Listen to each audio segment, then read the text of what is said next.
Good morning. I'm back with a morning get ready with me and gab with me, whatever you want to call it, talk with me.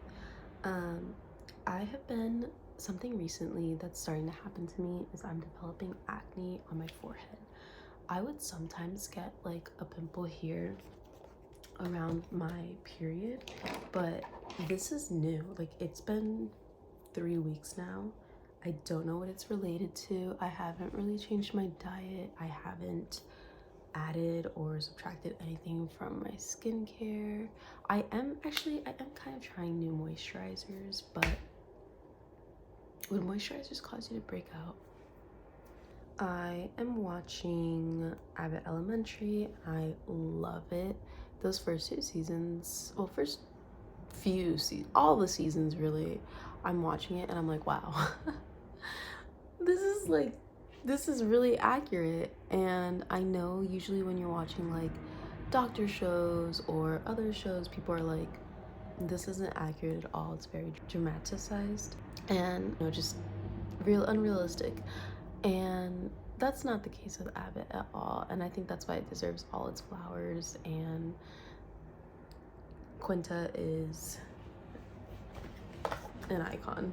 I'm trying to get as many videos ready as possible for the week because editing is taking me longer than I thought it would. And I guess I do know why, because I'm used to editing with TikTok. So first I had to find a new editing app, which I think I did because it's doing exactly what I wanted to do.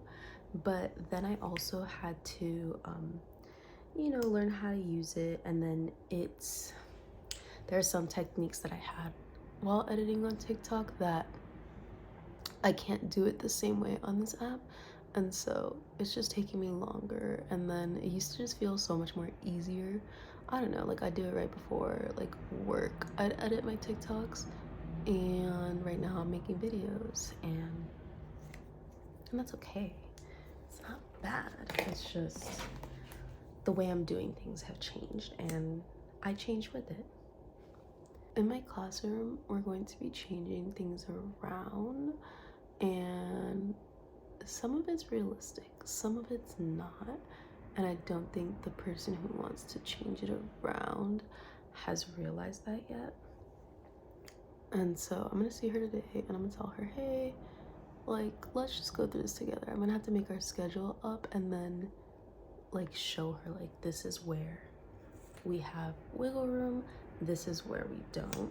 And so if you want to make the changes, we can, but we're gonna have to do it in a different way. I have to still write a reflection paper about my goals for my student teaching. That is due today, so I know I'm gonna be scrambling, and I already gave myself so much to do today in the morning, which is technically my prep period, only because I don't have any kids usually that first hour, but sometimes I do.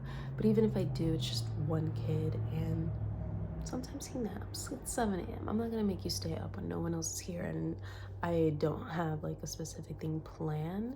It's just table toys at that moment. I do miss just having a curriculum to follow and like concrete goals, because in Head Start, a lot of it's learn by play, which isn't bad, but they're like, some we use has like bands, but it's not like they need to know this by the time they're off here. It's just like, where are they? And they want to see growth, which is important, but then like, you have a 3 to 5 classroom and you're trying to make sure all the age groups, 3, 4s, and 5s, are learning what they're supposed to be. But then have to have group time. You have to have a group lesson. You have to have a small group lesson. Our like lunch to nap time, our transitions take their own time. Most of our kids are leaving at 3:30 to 4. We don't start any type of instruction until 9, which one of our kids doesn't even get there till 9. It's a long work day, it's a far drive, and I don't know. Head Start has just, when I first got into working for Head Start, I knew. I was like, I don't think this is what I want to do. And I remember my cousin was like, see, like, this is why I told you had to have a job in it first to know that you wanted to do it. I was like, I know I want to be a teacher. I don't think I want to be this teacher, because it feels harder. And when I was doing my time in a kindergarten classroom in a real public school, like, when I tell you I felt fulfilled, like that was it. Everything, how the class was set up, the routine, the schedule, like helping the kids learn words and chopping it up. And if I have a word that ends in S, like highest, and I take the S away, what am I left with? High. So it was just like, that's what I want to do. Trying to figure out how to teach you. My youngest 3 doesn't talk, and my oldest 5 already knows sight words. And I have to find a balance in there where my youngest 3 can somehow catch up and my youngest 5 does not feel bored. So that's the challenge. And if any other Head Start teachers have advice, I mean, I love it. I am in my student teaching semester. This is the semester that I want. I mean, obviously I want to continue even past my student teaching, but this is where the feedback is so crucial because I get to implement it and practice it and really see its impact for the first time. Also, classroom management. A bit struggles. I don't know the tricks and tools.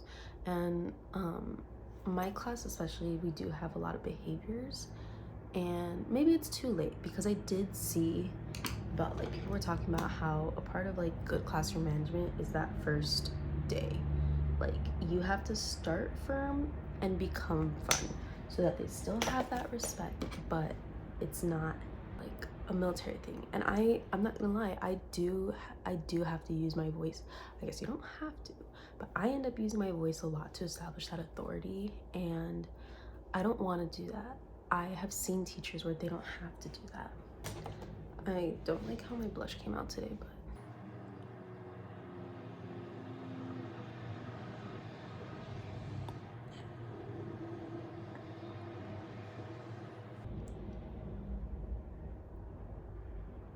and this is just Bath and Body Works hitting pan this month, and I'm not trying to waste products, so I'm still gonna use it. Will I rebuy it?